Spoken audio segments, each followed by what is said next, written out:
Welcome back to Heightscast, a podcast of the Heights School. This is Rich Moss with you from the campus of the Heights in Potomac, Maryland. We're here to talk about the education and the formation of young men fully alive in the liberal arts tradition. Thank you so much for listening, and thank you for continuing to share us, our mission, and our vision of education with your friends. We are very, very grateful.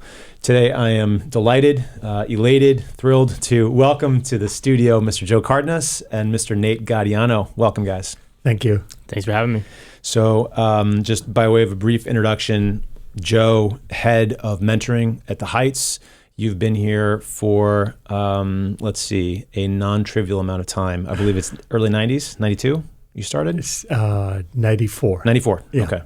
94, and by way of both Berkeley and the Columbia University's School of Education with your graduate studies there. So, and just a host of other things that you've done here at the Heights. Nate, a more recent addition to the school, but now working full-time essentially with the Heights Forum, with just all the schools, really wonderful outreach efforts that you've done so much to push forward.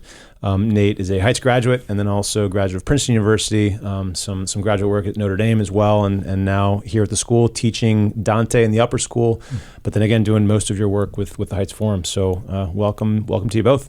Good to be here.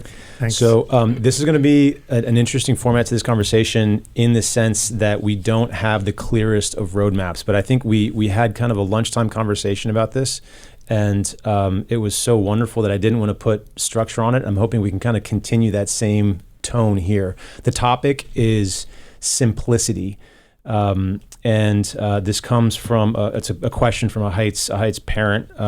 But there is the idea of simplicity that recurs in the theology and the writing of Saint Josemaría.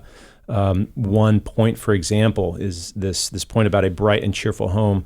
In a bright and cheerful home, people treat one another in a simple and trusting way. And so, goodness gracious, I want my home to be bright and cheerful. And so how can I bring more simplicity into my home and into my children's experience of life? I think it's so many of the things that we talk about in this podcast, both as individuals and then as parents of individuals. We absolutely categorically do not profess to have these ourselves in perfection or at all. And we don't profess to have all the answers to passing these things on. So this is very much kind of just three guys who love teaching and love thinking about this stuff, talking about a very complicated virtue that I frankly hadn't really thought all that much about. You always hear about prudence, justice, temperance, and fortitude, but then in comes simplicity, which is sort of closely related to prudence. And it's just really an interesting topic. It's something we want to see in our boys. And I think we've got to witness it ourselves. But so that kind of by way of a very convoluted, non-simple introduction, we're going to talk about simplicity. And so here we go. And maybe, Nate, we can start with you. Is there any sort of an elevator definition of simplicity, or kind of like back of the napkin? If somebody said, "Hey, in 30 seconds or a minute, like what is simplicity in the Catholic tradition?" How would you respond? Ooh, that's tough. When I was thinking about it, I was thinking it would be sort of an integration of parts into a whole. So on a theological level, God is absolutely simple. He has no parts. So that's maybe the most like literal definition of simplicity is without parts. But for anyone who's created, I guess angels, they don't have parts in the same way that we do. But for humans and anything else in this material universe, we can't quite apply without parts. So I would say an integration of parts into a whole, or into a unity. So in that sense, the unity would have the simplicity. Okay, and without parts, I mean, where does that come from with reference to God? Well, there, I think, I'm not a theologian, but probably the word that comes into play is all of God, all the ways in which we characterize God. Really there's an identity between his characteristics and his being, even between his existence and his being. So there's not a sense of different dimensions to God. We talk about him in that way or the limitations of human language. But for him, he's one. And even in the Trinity, there's a mysterious way in which that doesn't destroy the unity, Right. Or the simplicity. Right. Beautiful. I mean, we think about God, and it's just, you think about omnipotence and omniscience and eternity. It's not often, I don't think, maybe not often enough, that we reflect upon his simplicity. But this is something that you shared with us yesterday, or a couple of days ago, whenever that was, that is rooted in the writing of St. Thomas Aquinas and others in that tradition. Joe, when you hear that definition that Nate offered, kind of rooted in Aquinas, applied to humans after being a mentor here for a couple of decades, mm-hmm. How do you, when you think about simplicity, how would you try to explain it briefly to folks you're talking to? Yes, so maybe the way I would look at it is not being complicated. And I know that's a very kind of looking at the reverse side, but I think we all understand what it means to be a complicated person, or to have a complicated situation, or something that has so many moving parts that it's kind of hard to pin down or to understand. I think a person who practices virtue is a person who, what you see is what you get. They're not all these layers that are complicated and we don't really know who we're talking to at any given time. I think that's how I look at the virtue of simplicity. There's sort of this alignment between reality and our minds. There's no duplicity, or there's no layers that prevent us from getting to know someone well. And I think, going back to that first quote from Saint Josemaría, that a home where people treat each other with simplicity and openness requires that sincerity. So I think I see simplicity as being part of sincerity as well. So that's beautiful. I like, so I mean, and sort of taking both definitions, which are beautifully reinforcing. I mean, we have this one concept of having, obviously, as humans, there are different parts to us: body, soul, all the rest of it. But taking all those things, image of self, experience of the outside world, and integrating them. I like that. Integration is an interesting word, and then integration and then alignment. Where that integration, I think we were talking about this a little bit ago, Nate, where you have, it's not just a question of integrating yourself, because, what is your fulcrum? Where's your focal point? And so that question of alignment sort of indicates a place, right, or a context. Can you elaborate on that? 'Cause I think it's an important one in our tradition. Yeah, I think, so that one way to think about it maybe is in the way that alignment connects with integration. Is in order to be simple, in order to have parts be integrated into a unity, you need to have a unifying principle, or something that you're ordered towards. So that's where the alignment, I think, comes in. And ultimately that would be our final end, God, right. Who is simple. But that having that goal or that unifying principle allows for what could otherwise be scattered parts of your life to hopefully be recollected or brought into a whole. And I think probably a lot of life comes down to this dialogue between feeling a little bit scattered or in many directions, and then needing to kind of regroup or reset, recollect, reintegrate. And well, I think of just the word recollection in many ways. It's this over and over again needing to come back to the center. I like that. Yeah, I mean, because obviously that's a spiritual practice that many of us engage in, recollecting, going through recollections or moments of prayer, and the idea is that it's almost like you call all these different components of yourself, your habits, your professional life, your family life, all of it, and you sort of like, all right, all of you get back together and be united around this, which is your ultimate end. Joe, you mentioned yesterday, we were talking, or a couple days ago again, that simplicity is just sort of like living in this awareness of your divine filiation, or something along those lines. I did not do your words justice, but can you bring that back into this conversation and tie it in? Sure, of course. Well, I try. Yeah. I think ultimately this idea of we have an end that we're looking towards, but I think what roots us, what gives us the kind of the basic principles in our lives is knowing that we are children of God. So that God has created us for a purpose. So this idea of alignment between who we are and what God wants from us, It's super important. Maybe, I know we've been talking about elevated ideas, but I like to bring it down a little bit at kind of to get our feet the back on the everyday ground, life. And if you think about the number of gurus out there today who are encouraging us to live simple lives, living in a cabin in the woods, or kind of organizing everything in a very perfect way, and we can read books about how to kind of organize this and that and the other thing, kind of this sort of the simple life. And I think that's the external manifestation of everything we're searching for, which is a life that is simple, right? That it's geared towards and aligned towards our final goal. And I think what happens is that this desire for simplicity is translated in our modern world in external order, of getting rid of things, having our, sock drawer in order, when in fact these are just externals. And I think we're missing out on what's deeper, which is we're created for a purpose. God is our Father. He's watching over us.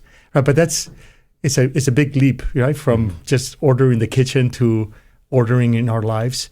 But ultimately, every single human being has a desire for simplicity deeply rooted in their soul. Yeah, and was it sorry, Nate, that cut you off.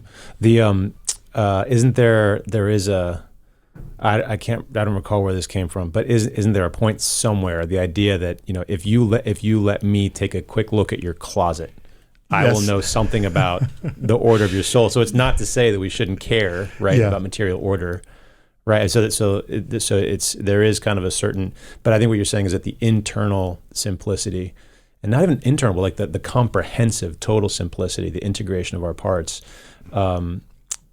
is going to, should be what sort of like overflows or manifests in an exterior order, and not the other way around. Yeah, there's a quote from Saint Josemaría where he says that sorry, let me try that again. Yeah. That simplicity is the salt of perfection. Right? That holiness is achieved through kind of that effort to live a simple life. And it's not easy, right? Because we have, we've got to take kids to the school, and we've got to prepare meals, and we've got to finish things for Christmas, and we're in Advent right now, and the church is calling us to live kind of this sort of quiet, simple life. But the fact is, we live in a world that it's constantly asking for our attention, asking us to possess more, to have more. And how do we fight back? How do we become and integrate simplicity in our lives in a way that gives us peace, as opposed to go around like with a chicken with the head cut off without knowing where we're going. So, what does perfection look like without simplicity? Unsalted perfection.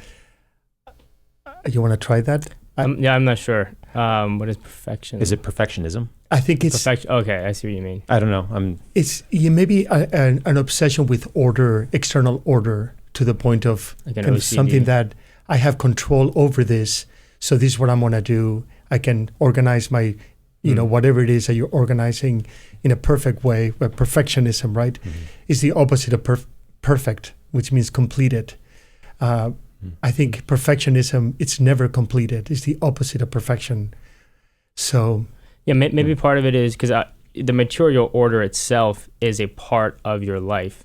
So that itself needs to be ordered towards a higher.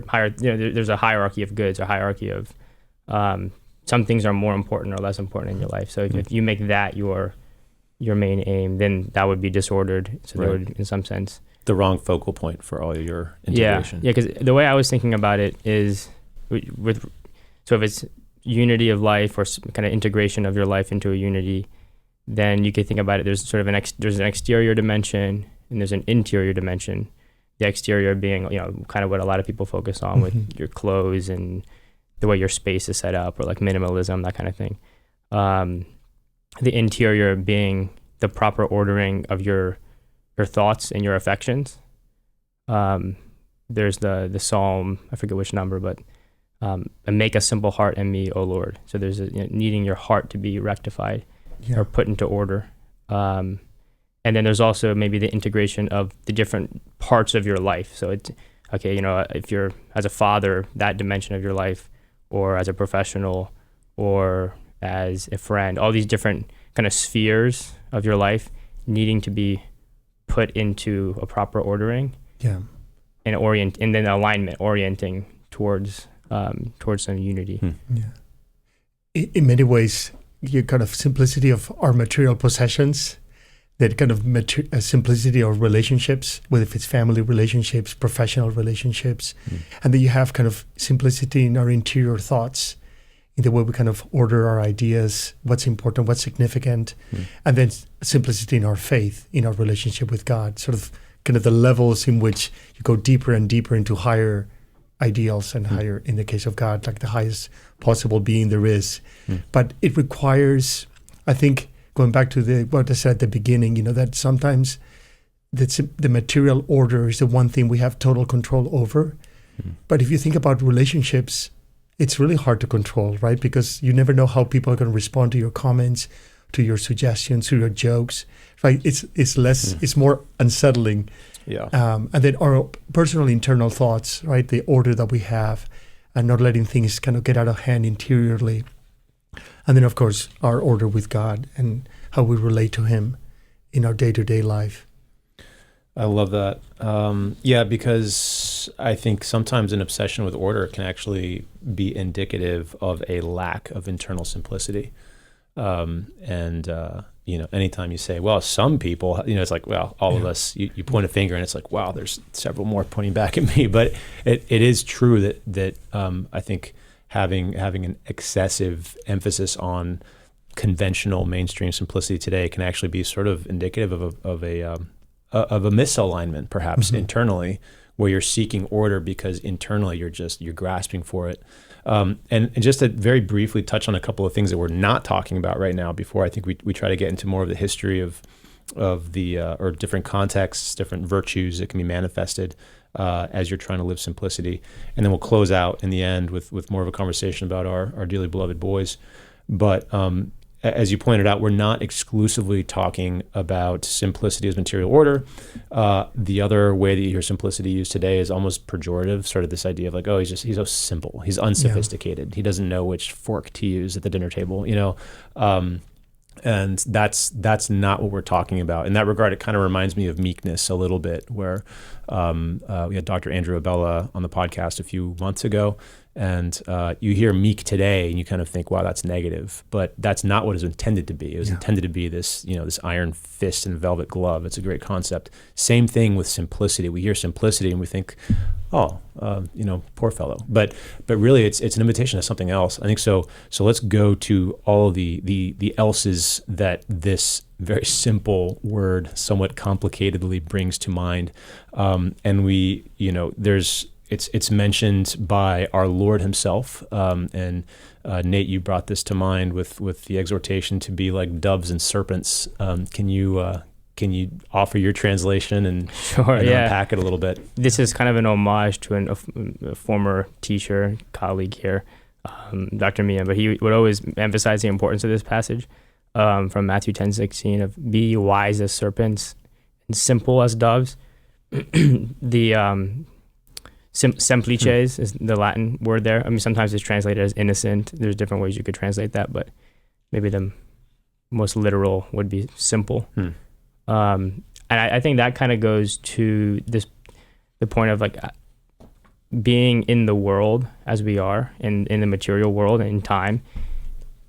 We have to kind of bring together both a sort of prudence, which on its own might become cunning, and also a simplicity, which on its own might become a sort of simple-mindedness, or a kind of simple in the negative sense, easily duped or not understanding situations.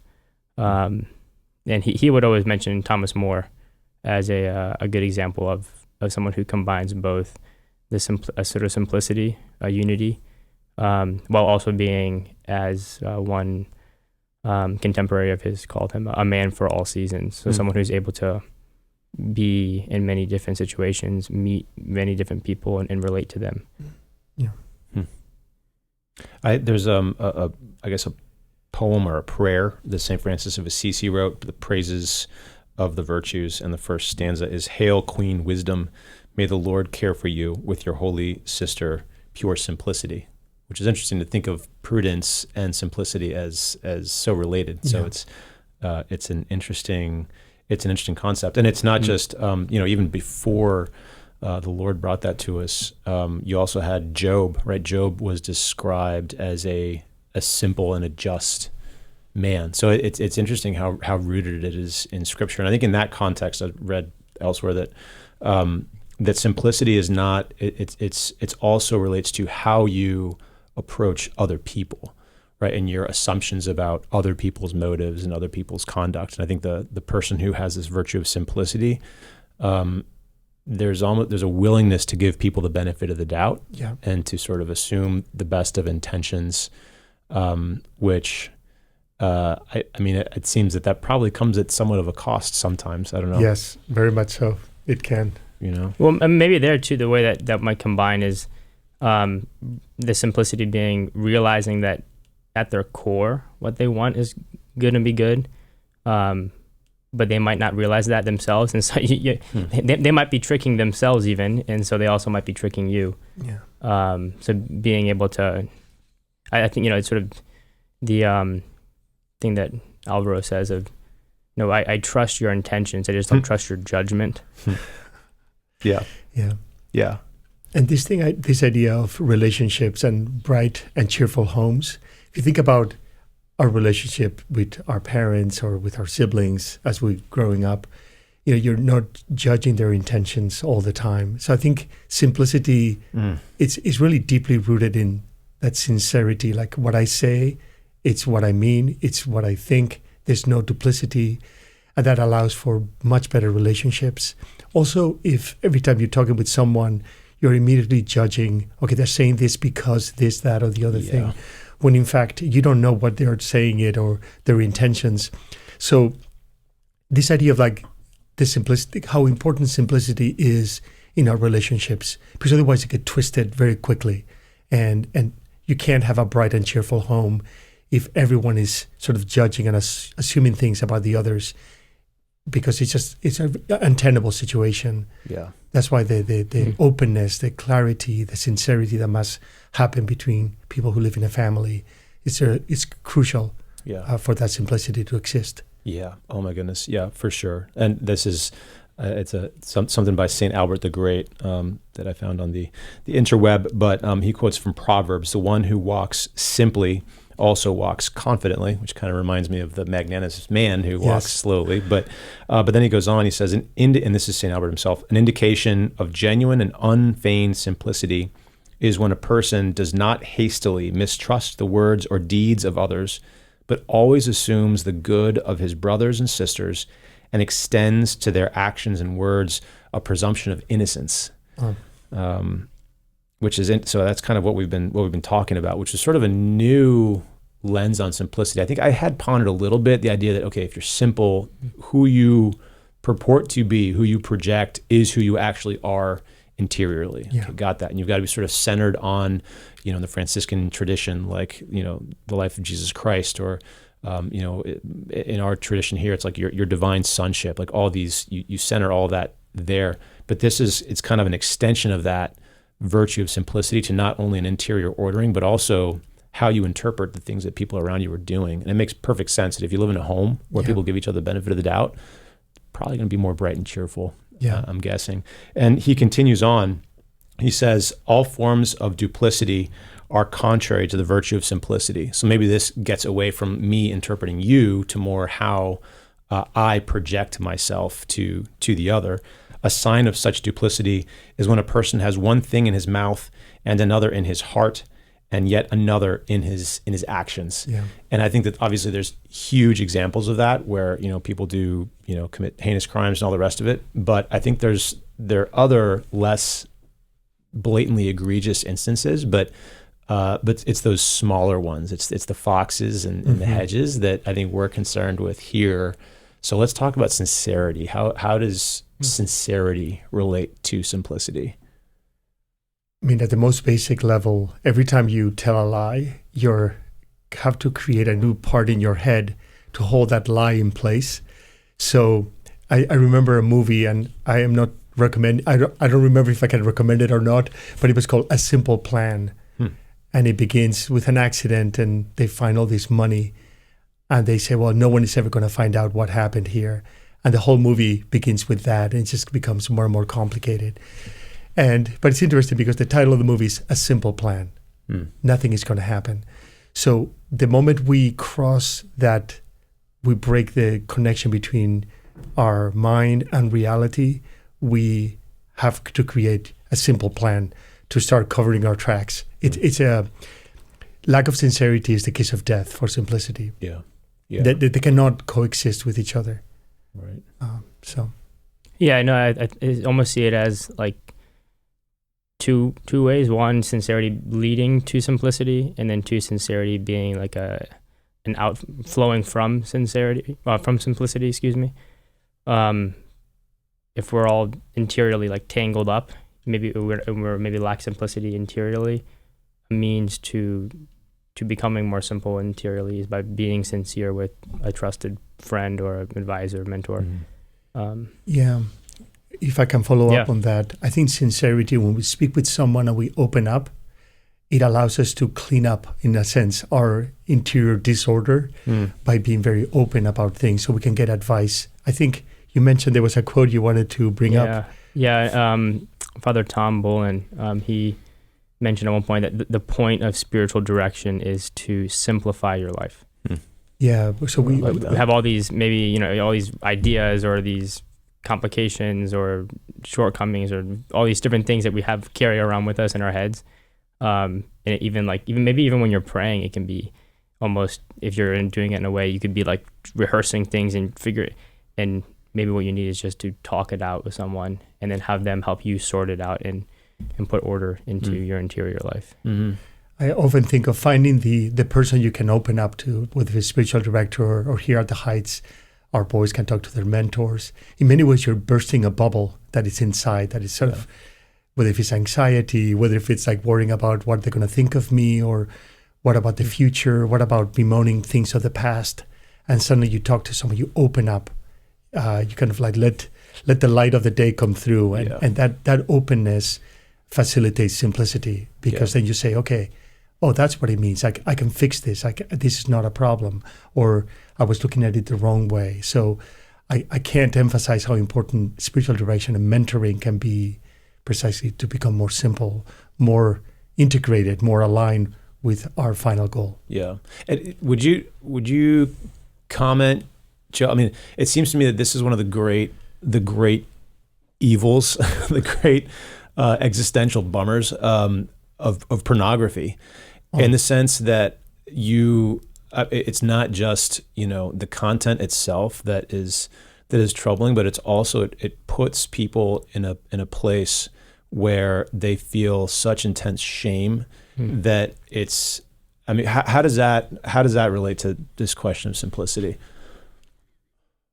and sincerity? Yeah, I think the thing about pornography that is always done in secret, right? It's always something that you don't want other people to know. Right. So by its very nature, it's an insincere act. It's something that you don't want other people to know, and then you live as if nothing is happening. So you're by the very nature, you're already duplicitous, and you're having all these kind of darker corners in your soul. Right. And I think, at the same time, poor kids, sometimes they're exposed to these things so early on. And that's why I think mentoring or spiritual direction, confession, all these things can be such a breath of fresh air, right, that comes into our soul. And I think one of the best tools against, to fight pornography is sincerity, is talking to someone else, having accountability, because it creates the chance for change. Otherwise, it's just, that's what I mean by bursting the bubble. Just get it out. Yeah. So it's like a nasty blister. Yeah. Well, just gotta pop it, clean it, and let it dry. Yeah.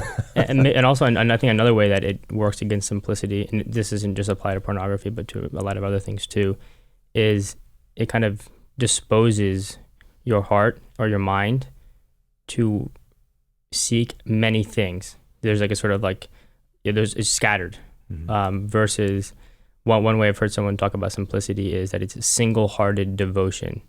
And I would say pornography is sort of the exact opposite of that. It's multi-hearted lack of devotion. And so you're sort of training your heart and your mind to be there.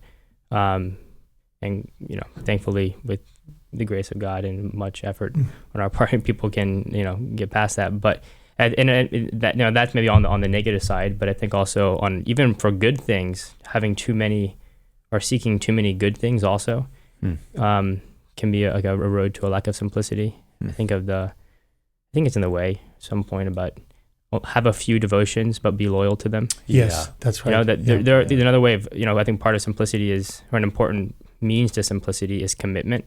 Yeah. The more committed you are to one or a few, whether it's, a mission, a job, or in marriage, a person, like I think of marriage, it's like you have your principle of unity, or your proximate principle of unity is your spouse, and then God is the ultimate principle of unity. But then, or with a vocation, finding that vocation, and then simplicity means following that path, and not, if you're a Franciscan, not trying to be a Dominican and a Augustinian but not being a Franciscan, or whatever it is. And then, that's awesome. I love that. Because even then, as you were being a Franciscan, it's, the one manifestation of that simplicity in the life of Francis and his teaching was his commitment to a certain material poverty, right? A spirit of poverty. But that, if that poverty is not rooted, directed towards this, relationship with God, then it can itself become the end. And so it's a question of not just doing the things and saying the things and projecting the things, but actually being what you are, internally trying to be what you are projecting yourself to be for the right reasons. And a quick digression here before we kind of really bring it back to our boys, who, I think at this point, hopefully it's self-evident why we want our sons and our students to have this virtue, because we want them to be happy, virtuous, unified in the good, and we want them to be honest and sincere with us so that they can get closer to that end. But I'm wondering if there's a little bit of a tension here in the question of simplicity and sincerity in this way, where we want our students to be who they, or to purport to be who they are, right? So I am who I say I am, not like Odysseus and some of these other examples that you've shared, Nate. So then there's also, I think what you can also maybe dip into is too far in the opposite direction, which is this idea of kind of, creative, expressive individualism, where I need to figure out who I am and just live that passionately to its extreme. And I'm going to be honest with you. I'm going to be open with you. I'm going to tell you how I'm feeling. I don't feel great. I'm not happy right now because of this, that, and the other thing. And I just want to be real with you. Right. And so, Bishop Varden a couple months ago on this podcast also commented on this idea that we all find ourselves living in the gap, constantly in the gap of who I am and who I am called to be. And so how do we live simplicity in that world where I want to purport to be who I am, but also who I am and what I am is not what I hope to be right now. And so is there a tension between honesty on one side and charity, or, how do we all fit this together? I could take the first try at this answer, at this question. I think it's important to distinguish between simplicity and unchecked spontaneity. That's just how I feel. I want to burp. No, you're in front of other people. Or I want to, just this unfettered kind of expression of self. It's not tempered by virtue. So when it's tempered by virtue, then being sincere comes very naturally, right? Because virtue, in many ways, is what kind of the skill that allows us to choose the good. And I think that naturalness, that simplicity, when it's tempered by virtue, then we're never going to feel like, oh, I'm not being myself here. Of course I'm being myself because I love to give myself to this person, or I want to help in this particular situation. as opposed to the person who said, well, what I feel right now is to lie down and do nothing and let my siblings suffer and my mother do all the work, right? That's clearly not that's a lack of virtue. Is a spontaneity that is rooted in selfishness as opposed to virtue. So that would be my first idea, that there's no duplicity, for example, in smiling in the morning to those who you love, as opposed to feeling grumpy because you didn't get a good night's sleep. I think Saint Josemaría says that sometimes the best sacrifice, the best mortification is a smile. And that's not a lie, right? When you're smiling at someone, when you don't feel like it, it's the right thing to do because that's what that person needs at the moment. So I think it's very important to keep that in mind, that you can sometimes not express everything that you have inside for the sake of another person. And that's not being duplicitous. That's actually being virtuous. So that's a kind of important distinction to make. Oh, yeah, I appreciate that. Yeah, maybe I would just add, I think because de facto, none of us are fully simple. None of us are fully virtuous right now. So we all sort of have, it seems to me, many different selves or parts to us. There's kind of our better self, or that kind of idea. So maybe part of growth and simplicity is taking your who you are meant to be, which is just your best self, to kind of put it in those funny terms. But that letting that best self come out, even when your worst self is making you feel like you don't want to. So your best self is someone who's cheerful and loving and kind, but maybe in the morning that other dimension of you is fighting against that. Well, in some sense, it would be less sincere to be grumpy, because who you really want to be and who you really are is not that grumpy person. And then maybe the other thing there too is time and place. So it would be inappropriate in certain times and certain places to expose your heart, or expose all of the inner workings of your soul. And to some people, there's kind of a gradation.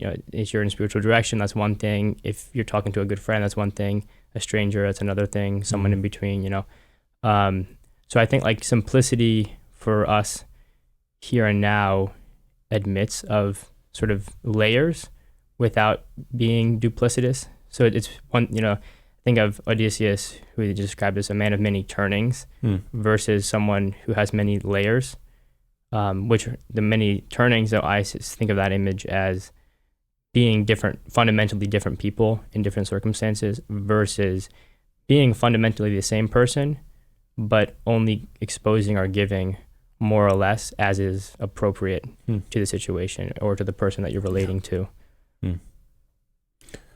Yeah, that's really great. And it seems, like so many things here, it's like that. You just got to pray a lot. You need prudence.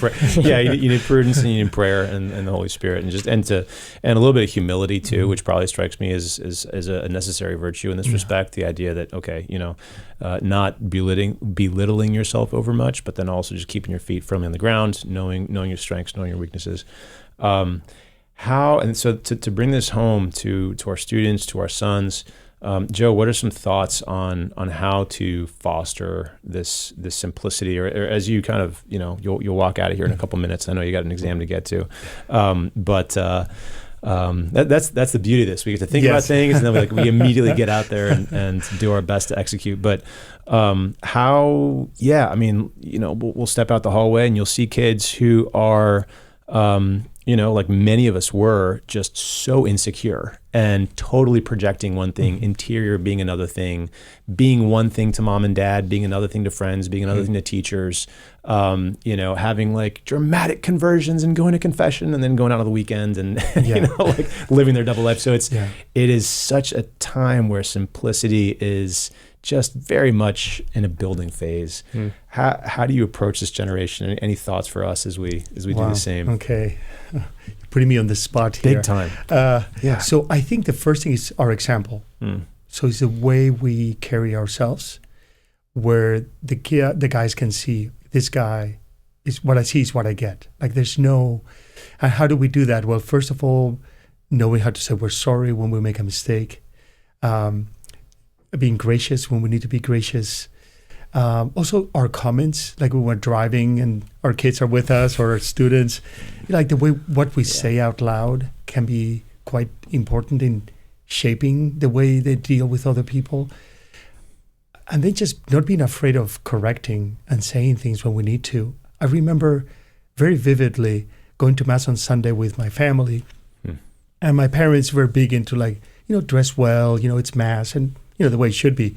And I just remember seeing someone wearing like sweats and sandals. And I would turn to my dad. It's like, oh, look at that guy, how he's dressed for Mass. And my dad just turned around and said, well, at least he's going to Mass. And I was like, okay, let me just shut up right now, right? It's like Job. Yeah, exactly. Yeah. So that's the thing where right there my father could have said, well, Joe, don't say that, or, whatever. He could have, don't get distracted. He immediately says something very simple. Hey, at least he's going to Mass. Don't judge him. Just look at the positive. So I think in our conversations, in the way we deal with others, being positive is a really important thing.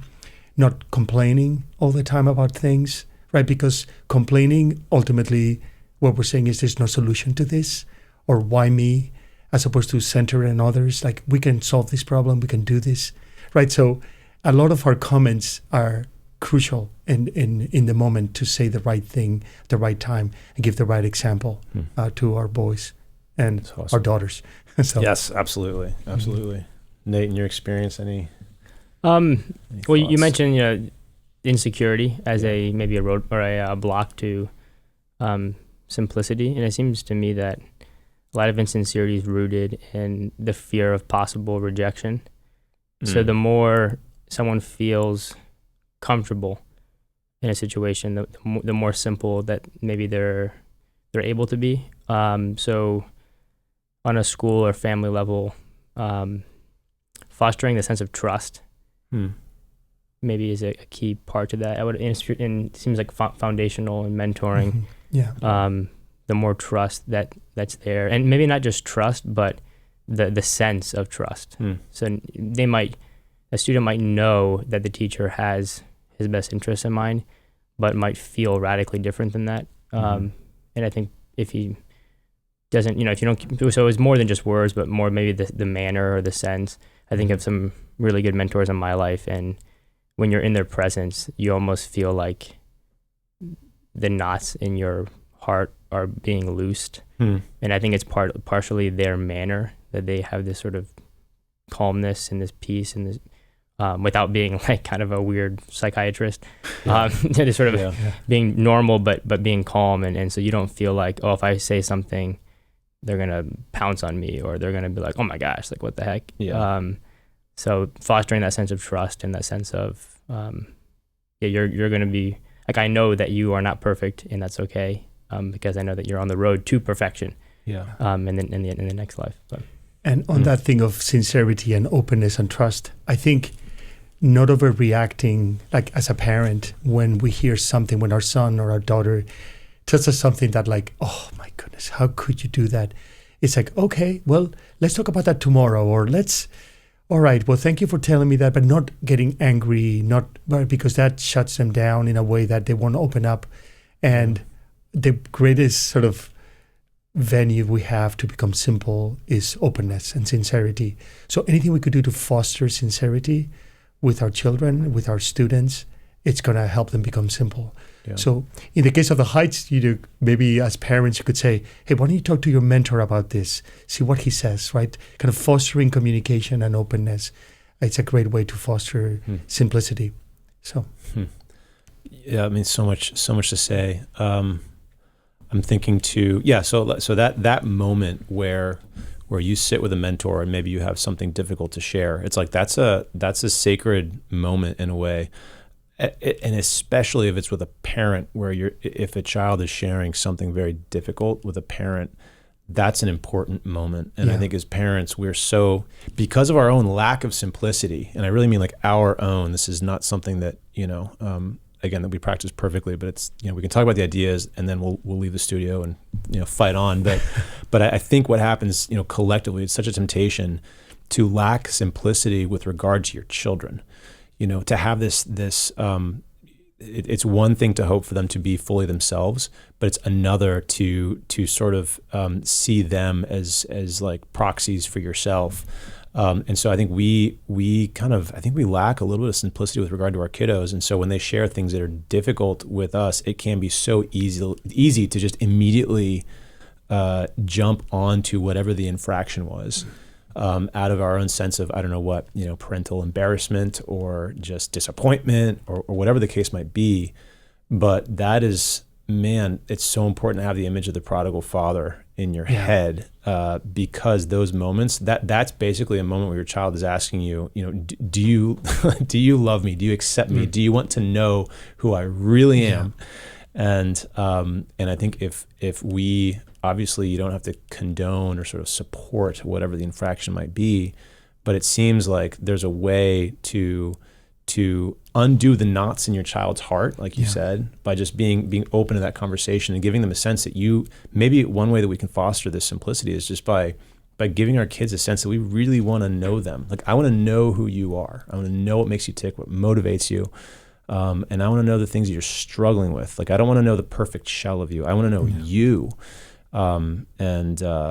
Boy, that sounds great in a studio, but then when you're like in the trenches, it's harder. In real life. It's harder. Yeah. But it's beautiful at the same time. It's such a beautiful vocation. What haven't we talked about, guys, that we should? Any closing thoughts, ideas?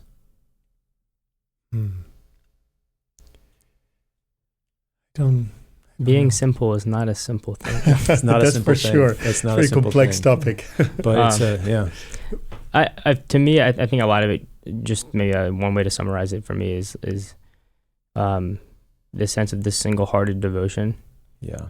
That it seems to me that if you're going to have a unity of life, if you're going to be simple in that sense, then it's going to come from this single-hearted devotion, this commitment. And maybe devotion is really a good word too, because devotion allows for growth. Because I think it's Mother Teresa who said, we're not called to be perfect, but to be faithful, to be devoted, committed. Yeah. And maybe that also relates to children or students, that you have this sense of devotion to their good, regardless of where they happen to be in any given moment.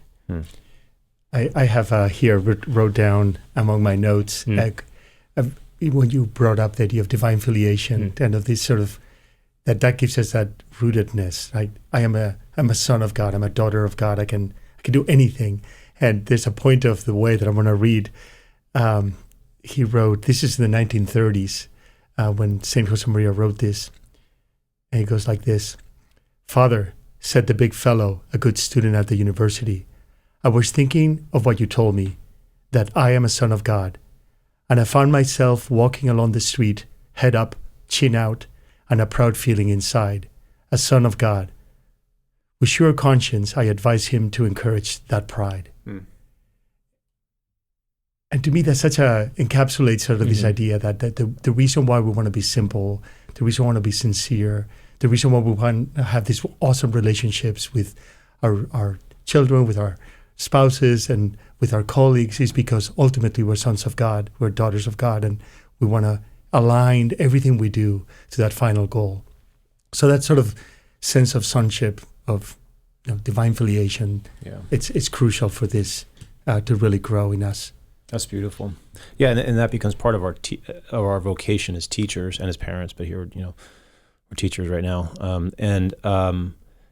and just being reflections of that love of the Father to the students in as many ways as you possibly can. By knowing the names of the kids in the hallway that you see, by when you ask somebody, "Hey, how's it going?" Actually caring, when you're asking that question, and stopping them to double down on the question if you sense that something's not quite right. Maybe there's a grandparent that just passed away, or whatever the case might be. But that fostering in our kids is this sense that, wow, somebody here wants to know me and affirms my humanity despite the knuckleheaded things that I do all the time. They still believe me to be good, and then that becomes kind of like this place where an invitation enters a heart to unite all of their parts in a way that's oriented towards that divine sonship. And I think we've all had mentors probably that had that effect on us, that when you sit down, for sure. I like how you put it, the knots kind of like come undone, and there's sort of like this, okay, things get more simple. You start to breathe more. You lose the physical tightness in your chest, you know, and it's like, oh, okay, it's not as complicated as I thought. So, wow. Well, that was simple.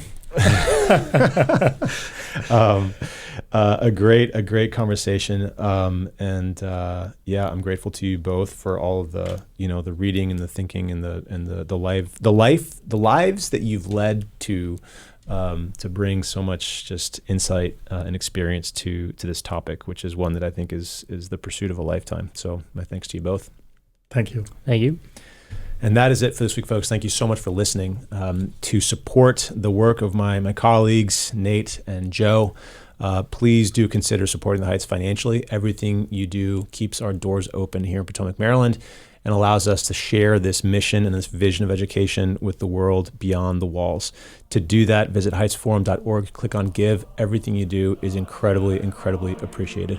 And we wish everybody a very blessed Advent and a Merry Christmas when the time comes. And we will see you all in the new year. Thanks for listening. We'll talk soon.